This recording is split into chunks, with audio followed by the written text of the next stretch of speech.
Hi friends. ஏன் எதுக்கு நமக்கு என்ன வருமோ அதை பண்ணிட்டு போக வேண்டியது தானே. அதை விட்டு வராத வான்னா அது எப்படி வரும்?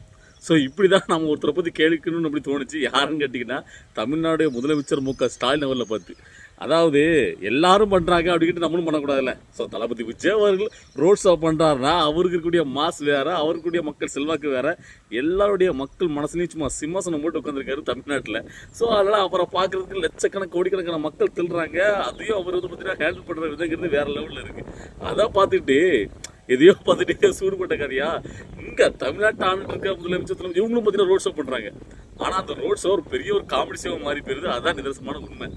அதாவது உங்களுக்கு தெரிஞ்சிருக்கும், திருச்சியில் வந்து பார்த்தீங்கன்னா இப்போ நான் வந்து பார்த்தீங்கன்னா புதிய ஒரு பேருந்து நிலையம் திறக்கிறதுக்காக அங்கே வந்து முதலமைச்சர் மு.க.ஸ்டாலின் அவர்கள் போயிருக்காரு. ஸோ போன இடத்துல வந்து பார்த்தீங்கன்னா அங்கே ஒரு ரோட் ஷோ பிளான் பண்ணியிருக்காங்க. ஸோ மக்கள்லாம் உங்களுக்கு தெரியும் ஆல்ரெடி திமுக வந்து எப்படி பண்ணுவாங்க அப்படின்ட்டு. ஸோ அதே மாதிரி பார்த்தீங்கன்னா லாரிகளில் அந்த டெம்போ அந்த குட்டியானலாம் ஏற்றிட்டு வந்து இறக்கிட்டாங்க. ஸோ அதனால் மக்கள் வந்து பார்த்தீங்கன்னா முண்டி அடிச்சு கை கொடுக்குற மாதிரி வருது. அதுலேயாவது உண்மையாக இருக்கணும்ல. அதாவது கூட்டத்தில் எல்லாரும் வரிசையாக நின்று கை கொடுக்குறாங்க, ஒருத்தர் கை கொடுக்குறாரு. அதில் வந்து பார்த்தீங்கன்னா ஒரு பையன் ஒரு இளவரச பையன் தான் ரொம்ப ஆர்வமாக கை கொடுக்க வரான். அவர் கையை தடுத்துட்டு போகிறாரு, தவிர்க்கிறார் அவங்க கிட்ட கை கொடுக்காம. ஸோ அது ரொம்ப கேவலமாக இருக்குது. அது வந்து ஏன் அப்படி பண்ணுறாருன்னு கேட்டிங்கன்னா அதில் பார்க்கும்போது வேறு என்ன தெரிஞ்சிருக்க முடியும்? அந்த பையன் கையில் வந்து பார்த்தீங்கன்னா நிறைய கயிறு சுற்றிருக்கான், ஒரு சாமி கோயிலுக்கு நேர்ந்துட்டா இல்லை வேறு ஏதோ கை. ஸோ அதனால் தவிர்க்கணுமா? அவன் ஒரு அன்பால் கை கொடுக்கணும் வரான்ல. ஸோ அப்போ ஏற்றுக்கலாம்ல. ஸோ அதை தவிர்த்துட்டு போகிறாரு. அது வந்து பார்த்திங்கன்னா ரொம்ப வந்து பார்த்திங்கன்னா ஒரு மாதிரி இருக்குது.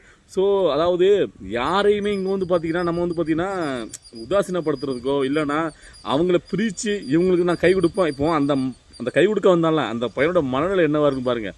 ஸோ அவன் ஏதோ முதலமைச்சர் வராருன்னு சொல்லிட்டு கை கொடுக்க வந்திருக்கலாம், இல்லை நீங்கள் கூட்டத்திலே கூட ஏறி வந்திருக்கலாம். ஸோ ஏதோ ஒன்று உங்களுக்கு கை கொடுக்கணும் ஒரு ஆசை வந்துட்டான். ஏன் அந்த கை கொடுக்குறான்னு குறைஞ்சா போகிறீங்க? என்னை தொட்டவனை தீட்டாயிருமா? என்ன இது? ஸோ இந்த இதை நீங்கள் ஒழிக்காமல் நீங்கள் வந்து பார்த்தீங்கன்னா நான் வந்து மக்களுக்கான அப்பா தமிழ்நாட்டோட அப்பான்னு சொன்னால் என்ன ஒரு அர்த்தம் இருக்குது? ஸோ இதை நம்மளுக்கு புரிய மாட்டேங்குது. ஸோ இதை பார்த்துட்டு இருக்க தோழர்கள் நீங்கள் சொல்லுங்கள். ஸோ பேச்சில் வீரவசனம் பேசுகிறதோ இல்லை பேச்சாலேயே நான் வந்து பார்த்தீங்கன்னா உங்களுக்கான அப்பா உங்களுக்கான எல்லா தேவையும் செய்வேன் அப்படின்னு சொல்லி அந்த நெகிழ்ச்சியாக அந்த மக்களுக்கானவங்கிறத காட்டுறது முக்கியம் கிடையாது. செயலில் அப்படி இருக்கணும். ஸோ அதுதான் உங்களுக்கும் தளபதி விஜய் அவர்களுக்கும் உள்ளது. ஸோ எல்லாருமே விஜய் ஆயிட முடியாதுல்ல. ஸோ அதுதான். ஸோ இப்படி தாங்க இவங்களுக்கு இப்போ ஃபுல் மைண்டில் உறுத்திட்டு இருக்க ஒரே விஷயம், இந்த விஜய் அவர்களை எப்படி காலி பண்ணலாம். ஸோ அவர் வந்து இப்போ வந்து பார்த்திங்கன்னா ஒரு பெரிய நம்மளுக்கு ஒரு டார்ச்சராக வந்துட்டார். வெளியில் சொல்லவும் முடியல. எப்படி வந்து பார்த்திங்கன்னா திருடனுக்கு தேள் கொட்டின மாதிரி. அதாவது பார்த்திங்கன்னா அவர் இவ்வளோ பெருசாக வளர்ந்து நிற்க மாட்டார்னு இவங்க யோசிக்கல. இவ்வளோ பெருசாக எல்லா நடிகளும் கட்சி ஆரம்பிச்சு வர மாதிரி வேணால் வரலாம், இவரால் என்ன பண்ண முடியும் அப்படின்னு லேசாக இடப்பட்டாங்க. ஆனால் அவரை போய் தெரியாமல் அந்த அளவு அவ்வளோ சீக்கிரத்தில் ஒரு முடிவு எடுக்க மாட்டார். ஆனால் முடிவு எடுத்தாருன்னா அவ்வளோதான். ஒன்ஸ் அதாவது படத்தில் டைலாக் சொல்லுவார், ஒரு வாட்டி என் முடிவு பண்ணிட்டேன்னா என் பேச்சு நானே கேட்க மாட்டேன்னு. அது வந்து சும்மா படத்துக்காண்டி வச்சு டைலாக் கிடையாது, நிதர்சனமான உண்மை. அந்த மனுஷன் அப்படி தான். விஜய் அவர்களை பொறுத்த வரைக்கும் மற்றவங்க மாதிரிலாம் கிடையாது. நீங்கள் மாதிரி யோசிச்சுக்கிட்டு இப்படி அதாவது அவருக்குள்ள மனசுக்குள்ள 1000 தடவை முடிவு பண்ணிக்கூடாது. எப்படி ஒரு படத்தில் நீங்கள் பார்க்க நிறைய பேர் சொல்லுவாங்கல்ல, அவர் வந்து பார்த்தீங்கன்னா ஷாட்டுக்கு வரக்கு முன்னாடி சைலண்ட்டாக உட்காந்துருப்பாரு, ஷாட்டுன்னு ஆரம்பிச்சோன்னா அப்படி தெருக்கி விட்டுவார் அப்படின்ட்டு. அதான் உண்மை. ஸோ அந்த மாதிரி அவர் ஒரு முடிவு எடுக்கிற முன்னாடி 1000 தடவை யோசிச்சிருக்காருங்க. ஸோ தன் சொந்த அப்பாவையே அந்த அரசியலை விலக்கி வச்சுட்டு, அதாவது இவர் வந்து இப்படி ஒரு நிலைமைக்கு வரதுக்கு ஆரம்பத்தில் காரணமாக இருந்தவர் அவர் அப்பா தான். எல்லாருக்குமே அவங்க அப்பா வந்து எவ்வளோ முக்கியம் தெரியும். ஸோ அப்படிப்பட்டவரே அரசியலை மூக்கு நுழைக்க விடாமல் ஒதுக்கி வச்சுட்டு ஒரு அரசியலை பண்ணுறாரு. இங்கே இருக்கக்கூடிய ஆளுங்கட்சி கீழேயும் மேலேயும் ரெண்டு சேர்த்து அடிக்காருன்னா அவர் எவ்வளோக்குள்ளே பிளான் பண்ணிக்கணும், எவ்வளோக்குள்ளே ஒரு பக்கவா அவர் எல்லாமே தெரிஞ்சு இறங்கி செய்கிறாருன்னு முடிவு பண்ணி தான் வந்திருக்காரு. ஸோ அதனால் நீங்கள் அவரை எப்படியாவது பண்ணி ஏதாவது ஒன்று பண்ணினா நெகட்டிவாக ஒரு இமேஜ் கட்டமைச்சிடலாம் அப்படின்னு நினச்சா அதெல்லாம் செல்லுபடியே அது அவர்கிட்ட. ஸோ இதை இப்போ என்ன பண்ணுறாங்க திமுக சைட்லேருந்து அப்படி கேட்டிங்கன்னா, விஜய் அவர்கள் என்ன மாதிரி பண்ணுறாரு, அடுத்து அவர் என்ன முடிவு எடுப்பார், அடுத்து அவர் எங்கே போகலான்னு இருக்காரு. ஸோ அப்போ நம்ம அந்த உளவுத்துறையை வச்சுட்டு முழுக்க உளவுத்துறை எங்கே செயல்பட்டு நினைக்கிங்க? தளபதி விஜய் அவர்கள் அடுத்த என்ன பண்ண போகிறாரு? ஸோ அவருக்கு எதிராக வாய்ஸ் கொடுக்க போகிறாரா, இல்லை அவர் எங்கேயாவது போய் கலந்துக்க போகிறாரா என்ன அப்படின்னு அதை பற்றியே தான் செயல்பட்டு இருக்கு. ஏன்னா அதை பற்றி ரிப்போர்ட் கொடுக்கணும். ஸோ அதுக்கு எதிராக இவங்க ஏதாவது பண்ணலாமா, அதை வந்து எப்படியாவது வந்து காமெடியாக ஆக்கணும். ஸோ அதை வந்து பார்த்திங்கன்னா ஒன்றுமே இல்லை, அவர் ஒரு நடிகருக்குனால கூட்டம் கொடுது. ஸோ இதுக்காண்டியே பார்த்திங்கன்னா இங்கே வந்து பார்த்திங்கன்னா YouTube channel paid YouTube channel நிறைய வச்சுக்கிட்டு நிறைய பேரை வந்து ஒரு கதற விட்டுக்கிட்டு, அதே மாதிரி இந்த சினிமா பிரபலங்கள் அதாவது பார்த்திங்கன்னா இவங்ககிட்ட ஆல்ரெடி வாங்கி தின்ன நிறைய கொத்தடிமைகள் ஆல்ரெடி இருப்பாங்க. இப்போ மேக்ஸிமம் எனக்கு தெரிஞ்சு அதிமுகவோட திமுகவோட பார்த்திங்கன்னா சினிமாத்துலேருந்து நிறைய பேரை மிரட்டி வச்சுருப்பாங்க. ஸோ அந்த மாதிரி அந்த செய்யக்கூடிய நிறைய இந்த பீஸ் போன பல்புகள் பழைய செம்புகள் இதெல்லாம் தூசு தட்டி எடுத்துகிட்டு வந்து, அதாவது சினிமா ஃபீல்டு அவங்க ஃபீல்ட்லேருந்து அவருக்கு எதிராக கதற வச்சா தான் அது வந்து இதாக இருக்கும். எப்படி வந்து பார்த்திங்கன்னா விஜயகாந்த் அவர்கள் அந்த அரசியலில் பெரிய சக்தியாக வரும்போது வடிவேலை வச்சு அவருக்கு எதிராக வந்து பார்த்திங்கன்னா இவரெல்லாம் வந்து வடிவேல் லெவல் தான் அப்படின்னு சொல்லி ஒரு கீழ்மட்ட லெவலில் வந்து ஒருத்தர் வச்சு ஒரு பெரிய உச்சடிகளை வந்து பார்த்தீங்கன்னா இமேஜை காலி பண்ணால் அது அவங்களுக்கு ஒரு மனநிறைவை கொடுக்கும் அப்படின்னு பண்ணுறாங்கல்ல, பண்ணாங்கல்ல அதே மாதிரி இப்போ தளபதி விஜய்க்கு எதிராக அந்த சிரிப்பிலேருந்தே இந்த பழைய சமூகங்கள் தூசட்டி அவங்கள வச்சு கதற விடுறது. ஸோ இது வந்து பார்த்திங்கன்னா ரொம்ப பழைய ஒரு டெக்னிக்கு. இதெல்லாம் நாம் ஆல்ரெடி எதிர்பார்த்தது தான். ஏன்னா உங்களுக்கே தெரியும், இவங்க ஒரு மாதம் ஒரு நிகழ்ச்சி நடத்துவாங்க திமுக சைட்லேருந்து ஏதாவது ஒன்று. இதுக்கு முன்னாடி வந்து பார்த்தீங்கன்னா ஸ்டாலினுடைய பிறந்த நாளுக்கு வந்து பார்த்தீங்கன்னா 1 மாதம் கொண்டாடிட்டு இருந்தாங்க.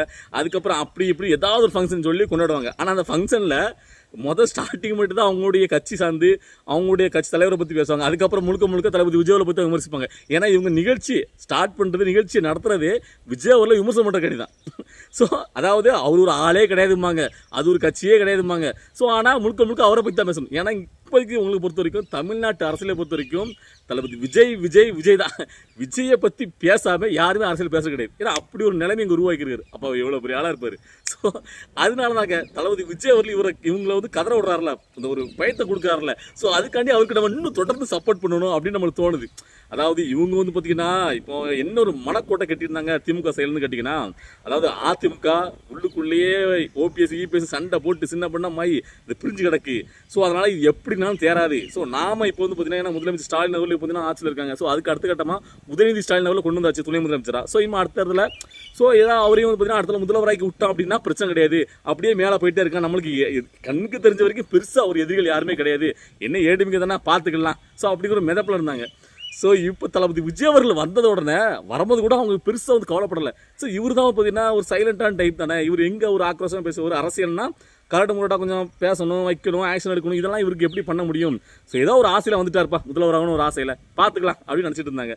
ஆனால் அந்த மனுஷன் வந்த உடனே நம்மளுக்கு தெரியும் ஒரு சம்பவம் இருக்குது, சும்மா ஆட மாட்டார் அப்படின்ட்டு. நான் நினச்ச போதே முதல் மாநாட்டு மேடையிலே சும்மா தெருக்கி விட்டு ஸ்பீச் கொடுத்தாரு. அதுலேயே எனக்கு ஃபுல் சாட்டிஸ்ஃபைட் ஆச்சு. ஸோ ஏன்னா விஜய் அவர் எப்படி அரசியல், ஏன்னா அவர் வந்து பார்த்தீங்கன்னா சாஃப்டாக பேசிட்டே இருக்காரு, இறங்கி அடிக்கணும் அரசியல்னா அப்படின்னு நினச்சோம். அதுக்கப்புறம் லேட்டஸ்ட்டாக ஒரு மேடையில் இப்போ என்ன வச்சுக்கோ நீ கேட்டல அப்படிங்கிற மாதிரி முத்துவேலு கருணாநிதி ஸ்டாலின் அவர்களேன்னு சொல்லிட்டு தெரிவிக்க விட்டாரா.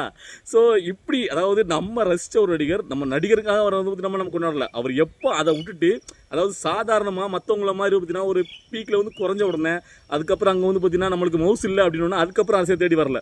அங்கே மவுஸில் இருக்கும் போதே அங்கே சிம்மாசனம் போட்டு உட்காந்துருக்கும் போதே இங்கே நான் கால் பதிக்கிறேன் அரசியல்னு சொல்லி வந்தார்ல. அதுக்கு தான் அந்த மனுஷனுக்கு திரும்ப சப்போர்ட் பண்ணிட்டு இருக்கோம். வேற ஒன்றுமே கிடையாது. நம்மளை பொறுத்த வரைக்கும் தமிழ்நாட்டில் பிறந்த யார் வேணால் தமிழ்நாட்டை ஆளலாம் அப்படிங்கிற ஒரு நிலைமை இங்கே உருவாகணும். அதுக்காக இங்கே ஒருத்தங்களுக்கு தான் பட்டாப்பட்டு கொடுத்த மாதிரி ஒரு குடும்பம் தான் அங்கே சரி அப்படிங்கிற நிலைமை இருக்கக்கூடாது. அதுக்காண்டியே நான் தளபதி விஜய் அவரில் சப்போர்ட் பண்ணுவேன். ஏன்னு கேட்டிங்கன்னா அவரால் மட்டும்தான் இங்கே இருக்கிற திராவிட கட்சிகளை முற்றிலும் அகச்சிக்கிட்டு ஒரு மாற்றத்தை கொண்டு வர முடியும். வேறு யாராலும் இது முடியாது. மற்றவங்களாம் வந்தாலும் அவங்ககிட்ட தான் எப்படி கமலஹாசன் மாதிரி இல்லை மற்ற கட்சிகள் இங்கே வந்து பார்த்தீங்கன்னா தமிழ்நாட்டில் எவ்வளோ கட்சிகள் ஜாதி ரீதியாக ஒவ்வொரு அமைப்பாக வச்சுட்டு இருக்காங்களா, அவங்களாம் பார்த்தீங்கன்னா 2 சீட்டுக்கு 1 சீட்டுக்கு அங்கே போய் கூட்டணி வச்சுட்டு இருப்பாங்க. வேறு யாராலும் அது முடியாது. அது முடியும்னா அது ஒருத்தரால் மட்டும்தான். இவரை மிஸ் பண்ணிட்டீங்க அப்படின்னா இனிமேல் யாராலையும் அது முடியாது. ஸோ அதனாலே தளபதி விஜய் நம்ம சப்போர்ட் பண்ணுறோம். அதாவது அவரை வர விடுங்க. ஸோ இப்போ நான் வந்து பார்த்தீங்கன்னா கண்ணை மூடிட்டு அவரை சப்போர்ட் பண்ணலாம் சொல்லலை. அவரை வர விடுங்க. அவர் பண்ணுற திட்டங்களை பாருங்கள், அது சரியில்லை இதில் எதனால் அதை விமர்சனம் பண்ணலாம். ஆனால் வரும்போதே கூத்தாடி சீமாண்டிகன் அவரை பார்த்தீங்கன்னா விமர்சனம் பண்ணுறது இருக்குல்ல, அது ஒரு காமெடியாக இருக்குது. எத்தனை காலத்தையே அப்படி உருட்டுருப்பீங்க அப்படின்ட்டு. ஸோ ஏன்னா நம்மளை மாதிரி இளைஞர்கள் இருக்காங்கல்ல, ஸோ அவங்க எல்லாருமே தளபதி தான் அப்படின்னு சொல்லி முடிவு பண்ணிட்டாங்க. 2026 பார்க்க போகிறீங்க தளபதி விஜய் சொன்ன மாதிரி. 2026 தேர்தலில் வேறு லெவலில், அதாவது இது வரைக்கும் பார்க்காத மாதிரி ஒரு தேர்தல் பார்ப்பீங்க அப்படின்னு சொன்னார்ல, அது 100% உண்மை.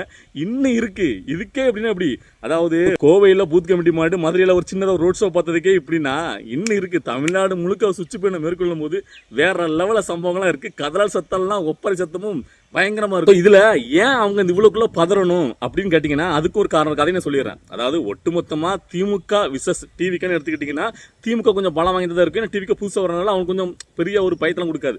ஆனால் அந்த பக்கம் உதயநிதி ஸ்டாலின் அவர்களை வச்சு இந்த பக்கம் தளபதி விஜய் அவரை நிப்பாட்டினா எப்படி இருக்கும் நீங்கள் யோசிச்சு பாருங்க. ஸோ அதுதான் அவங்களுக்கு முக்கியமான பயமே. ஏன்னா அவங்கள காட்டினாங்கன்னா தளபதி விஜய் அவர்கள் வேற லெவலில் இந்த லெவலில் இருப்பார். ஸோ இந்த போட்டிங்கிறது ஒன்றுமே இல்லாமல் இவங்களை ஈஸியாக வீழ்த்திடுவாங்க. ஸோ அதனால தான் இப்போல்லாம் ரீசெண்டாக பார்த்தீங்கன்னா அதாவது கொஞ்ச காலம், அதாவது தளபதி விஜய் அரசுக்குள்ளே என்ட்ரி ஆகி இப்படி அடுத்தாப்புல இப்போ சம்பவங்கள்லாம் பண்ணிருக்காருல, இதுக்கெல்லாம் முன்னாடி கேட்டிங்கன்னா உதயநிதி ஸ்டாலின் அவர்களை நிறைய இடங்களில் முன்னிறுத்திட்டே வந்திருப்பாங்க. ஸோ இப்போ அப்படியே தவிர்த்துட்டு மு.க. ஸ்டாலின் அவர்களே முன்னிறுத்தி கொண்டு வருவாங்க. உதயநிதி ஸ்டாலின் அவர்கள் அப்படி கொஞ்சம் இது பண்ணி வச்சிருக்காங்க. ஏன்னு கேட்டிங்கன்னா இவரை முன்னிலைப்படுத்தினாங்கன்னா இங்கே இருக்கிற இளைஞர் படை எல்லாமே விஜய் அவர்கள் பக்கம் தான் வரும். இவங்க பக்கம் யாருமே நிற்க மாட்டாங்க. ஏன்னா இவரை வச்சாலாவது பார்த்தீங்கன்னா கட்சி ரீதியாக அவர் வந்து பார்த்தீங்கன்னா ஏன்னா யாருக்குனவே எல்லா கட்சியிலும் இருக்கிற மாதிரி இந்த கட்சிக்குள்ளேயும் கொஞ்சம் பூசல்கள்லாம் இருக்குது. அதை வந்து சரி பண்ணி கொண்டு போயிட்டு இருக்காங்க. ஏன்னு கேட்டிங்கன்னா இங்கேயும் பார்த்தீங்கன்னா எல்லா வயசான கேஸ் தான் திமுகலையும். ஸோ அதெல்லாம் அங்கேயும் உள்கட்சி பூசல்லாம் வந்துட்டே இருக்குது. அதை வந்து பார்த்தீங்கன்னா எப்படியே இருப்பிட்டுருக்காங்க. ஸோ இதில் சடார்னு அவரை மேலே முன்னாடி கொண்டு வந்தாங்கன்னா அங்கேயும் உள்கட்சி பூசல் இருக்கு. அது மட்டும் இல்லாமல் விஜய் அவர்கள் ஈஸியா அதாவது பார்த்தீங்கன்னா தலைவர்கள் அடுத்த முதல்வர் அப்படிங்கிற கேட்டகரியில் வச்சு பார்த்தாங்கன்னா விஜய் அவர்கள் எல்லாரும் அடிச்சு ஓட்டை பண்ணிடுவார். ஸோ அதனால தான் இவங்களுக்கு பயமே. ஸோ இப்போ நம்ம மவனுக்கு இப்போ மு.க. ஸ்டாலின் அவர்களுக்கு பார்த்தீங்கன்னா அவருக்கு வயசாயிடுச்சு. இன்னும் அடுத்தாப்புல உதயநிதி ஸ்டாலின் தான். ஸோ நம்ம மவனுக்கு முதலமைச்சர் ஆகிறதுல கனவுல வந்து பார்த்தீங்கன்னா இதாயிருமோ. ஏன்னா இவரே வந்து பார்த்தீங்கன்னா மு.க. ஸ்டாலின் அவர்களே பார்த்தீங்கன்னா அந்த முதலமைச்சருங்கிற கனவுல ரொம்ப நாளாக கடந்து தவிச்சு அவர் ஆக முடியாமல் ரொம்ப தெக்கி திணறி கடைசியில் முதலமைச்சர் ஆகினார். அதாவது இவ்வளோ ஆண்டு காலமாக அவங்க கட்சி தான் அவங்க அப்பா தான் முதலமைச்சர் இருந்தாலுமே அந்த கட்சியிலேருந்து இவர் முதல்வருக்கு நிறைய சிரமங்கள் இருந்துச்சு.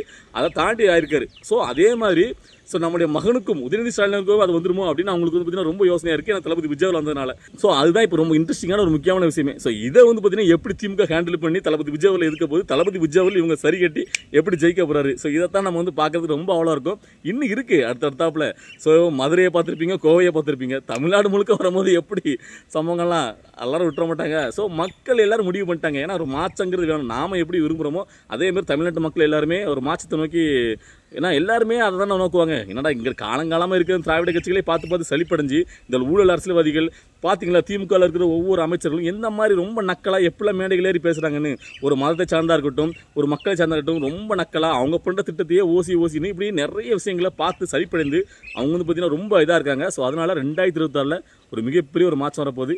அதை எதிர்பார்த்து நான் உட்காந்துட்டு இருக்கேன். ஸோ உங்களுக்கு எப்படி தோணுது அப்படிங்கிறத உங்களுடைய கருத்துக்களை கமெண்ட்டில் பதிவு பண்ணுங்கள். ஓகேவா?